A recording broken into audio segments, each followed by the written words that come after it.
Considering the Who have created and inspired works of music, opera, film, literature, art, and more, it should come as no surprise they display an unparalleled sense of how media works in modern society. Hi, I'm Vik Raghupathi, and this is Who Massages Us, a study of media's role in society as reflected through the work of the Who. A little background, The Who, made up of lead singer Roger Daltrey, lead guitarist and principal songwriter Pete Townsend, lead bassist John the Ox Entwistle, and lead drummer and possible institution escapee Keith Moon, came from London in the mid-60s. They caught on with the British youth, most notably in the mod scene. The mods were mostly defined by the many cosmetic and visible choices they made. Their belongings, dress, and outward speech and actions were ultimately what made certain mid-60s British teens mods. The Who's ability to recognize and either adopt, reflect, or comment on the staples of this subculture exemplified their utilization of memes. The meme is about the most basic model that illustrates the proliferation of media.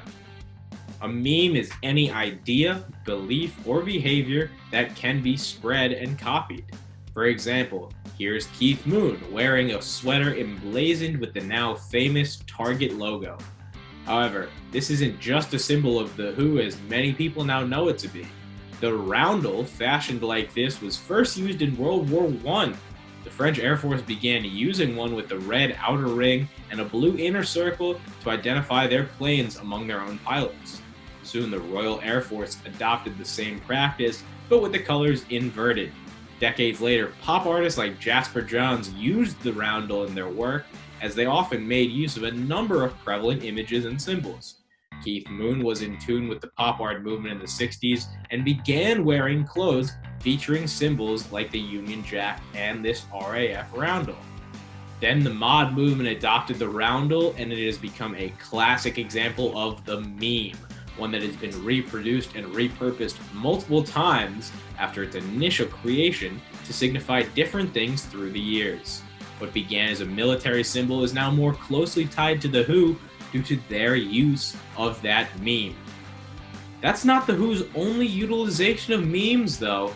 Let's take a look at one of the group's most critically acclaimed and eclectic works, the 1967 concept album, The Who Sell Out. The front and back cover featured each of the band's members advertising various products: deodorant, baked beans, acne cream, and the Charles Atlas kit. None of these are real advertisements. Instead, they make use of the products and common advertisement structures as memes to indicate the idea of commercialization. The album itself is even more referential to existing memes. As the Who came up, they were influenced by their rock and roll peers, but the BBC rarely broadcast contemporary music at that time. As a result, fans in the UK either listened to rock through Radio Luxembourg or illegally accessed pirate radio stations. The Who aimed to pay tribute to rock radio as they knew it. So the Who Sell Out intersperses fake advertisement jingles created by the band. They used the structure of radio broadcasts and real-life products such as Heinz baked beans and Odorono deodorant as memes to give the album a dose of realism that faithfully imitates the broadcast platform the band members and their fans had grown accustomed to listening to. Going back to the theme of mod subculture, we can see how the Who utilized memes to show how the mod movement created what is known as a media spectacle. The spectacle is a separate media model from memes. Developed by Marxist philosopher Guy Debord, the spectacle is the commodification of life to be made spectacular from the production and consumption of media images. Media massages a certain perception of the world that gives the individual a perspective of where they fit in it.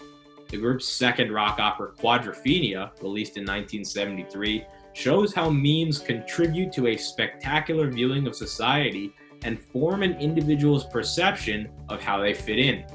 This record serves as somewhat of a tribute to the mod scene, as it depicts a young man named Jimmy and his participation in the mod movement. The song Cut My Hair is particularly indicative of how memes shape Jimmy's understanding of the world around him.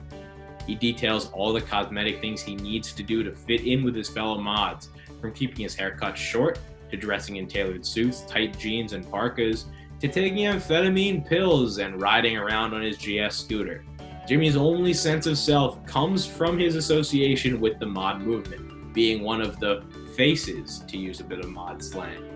However, he's unsure of whether he is truly a part of something bigger than himself, or he just adopts all of the surface-level cultural indicators.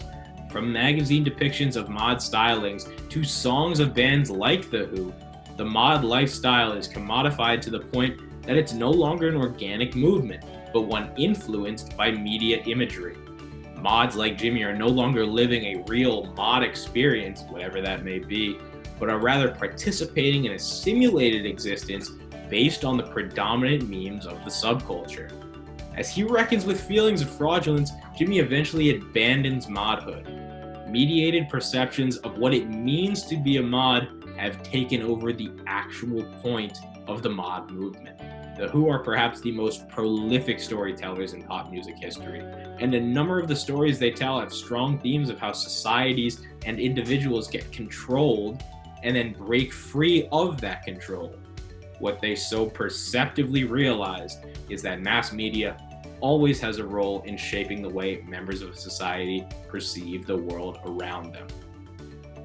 Thanks. I'm Vik Raghupathi, and that was Who Massages Us.